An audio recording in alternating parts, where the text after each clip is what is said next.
تین چیزیں بتائی نا، صدق الحدیث، ادا الامانہ و حسن الجوار۔ اللہ اور رسول کس سے محبت کریں گے؟ جو سچ بولے گا، امانت ادا کرے گا، پڑوسی سے حسن سلوک کرے گا، تین باتیں۔ اور جس کو اللہ رسول کی محبت مل گئی تو تیرے باقی اعمال کی ضرورت ہی نہیں ہے۔ جب اللہ تجھ سے محبت کرنے لگ جائے، اس کا رسول تجھے محبت کرنے لگ جائے۔ اچھا پھر کہتے ہیں یہ عام ماحول کی باتیں، میں بھی ایک عوامی سا آدمی ہوں، نمازیں پڑھے جاتے ہیں، تکلیفیں دیے جاتے ہیں، کیونکہ ہماری نمازیں بہت ہیں نا۔ مولوی بتا دیتے ہیں آپ کی نمازیں پوری ہیں بخشے جاؤ گے، آپ کے روزے پورے ہیں بخشے جاؤ گے۔ نہیں نہیں نہیں نہیں، یہ جاہل ہے جس نے یہ کہا ہے۔ اللہ اور رسول کی محبت پانا لازم ہے۔ محبت کیسے ملے گی؟ وہ اس حدیث میں آ گیا، صدق الحدیث، ادا الامانہ، حسن الجوار۔ اچھا، جو شخص یہ تین کام کرتا ہے، تین کام، صدق الحدیث سے مراد سچ بولتا ہے، امانتوں کو ادا کرتا ہے، اور تیسرا پڑوسی کو خوش رکھتا ہے، پڑوسی سے حسن سلوک کرتا ہے، اس کے باقی اعمال اس کو اللہ تعالیٰ ویسے ہی توفیق دے دے گا۔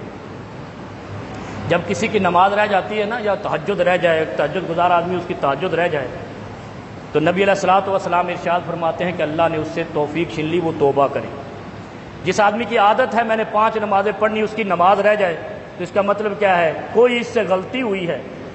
نبی علیہ السلام کی جو حدیث ہے اس کا ترجمہ کیا ہے کہ اس سے کوئی جرم ہوا ہے، کوئی غلطی اور گناہ ہوا ہے، جس سے اللہ نے اس سے توفیق چھین لی، اور جب توفیق چھین لی تو عبادت سے محروم کر دے۔ توفیق کیا چھین لی؟ اب ہماری توفیق کیسے چھین گی کہ ہم عصر کی نماز میں نہیں آتے؟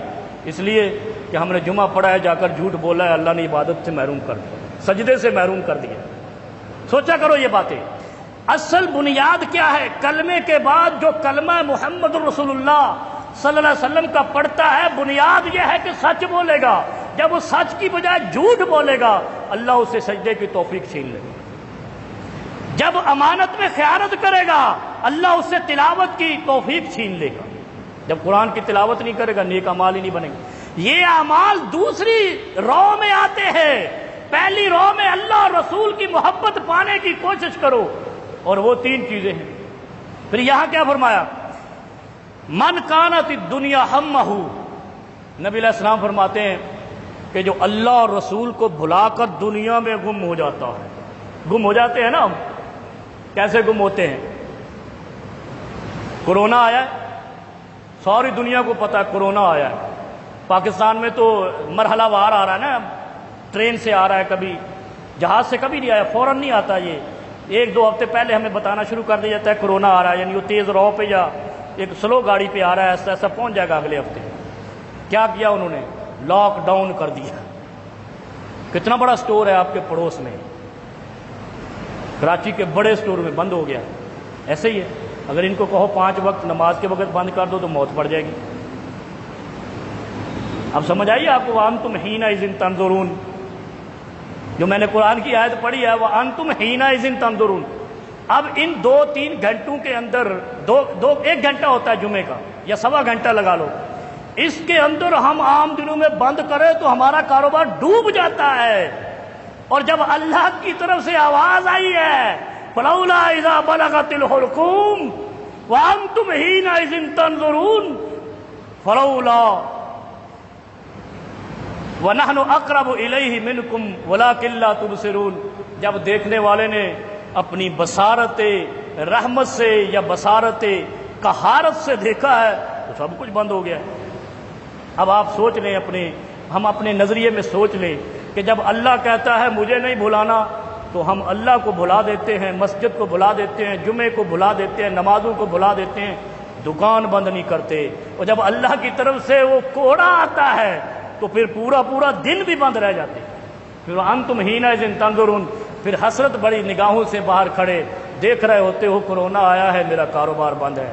تو تجھے شرم آنی چاہیے۔ اب سوچ لے کہ آئندہ جب اللہ کا بلاوا آ جائے تو یہ 5 سے 10 منٹ سے اندر ختم ہونے والا ہے۔ کتنا ٹائم ہوتا ہے فرض نمازوں میں؟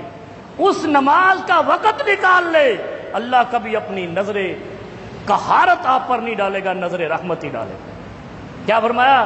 من کانت ہمہ، من کانت الدنیا ہمہ، جس کا غم یہ ہو کہ مجھے یہ بھی مل جائے، مجھے یہ بھی مل جائے، مجھے یہ بھی مل جائے، میں ساری دنیا جمع کر لوں، نمرود کی طرح، فرعون کی طرح، یا ابو جہل ابو لہب کی طرح، یا دور جدید کے حکمرانوں کی طرح، جن کی جو پچھلے ادوار میں تھے وہ صرف آپ کے خزانہ ہی جمع کرتے تھے، آپ کے اوپر ٹیکس لگاتے تھے، مال سائڈ پہ کر لیتے تھے، جن کی نظر ہی اس چیز پہ ہو، جو گم ہی اس چیز میں ہوں کہ مال جمع ہو جائے۔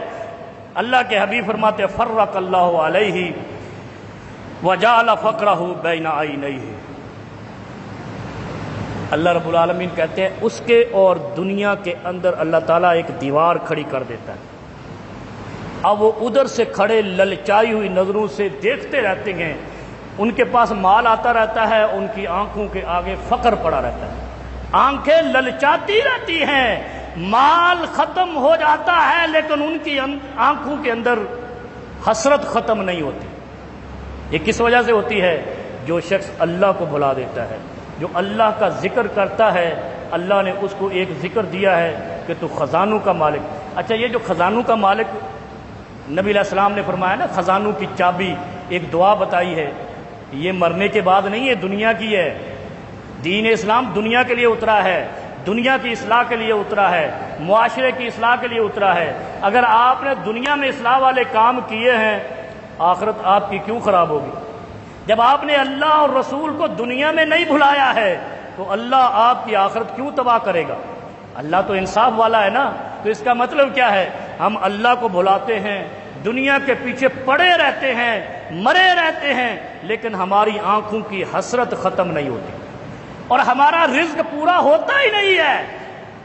اس لیے پورا نہیں ہوتا کہ جو ہی آپ پورا دن محنت مشقت کرتے ہو، اللہ کو یاد نہیں کرتے ہو، اللہ کے فرض کی طرف نہیں جاتے ہو، اللہ اس مال سے انہی فرشتوں کو بھیجتا ہے جو اس وقت کھڑے ہوتے ہیں جب روح کھینچی جاتی ہے، اور فرشتے اوپر کھڑے ہو کے دیکھ رہے ہوتے ہیں، اور ساتھ والے کو کچوکا لگا رہے ہوتے ہیں، سانس روک کے دکھا۔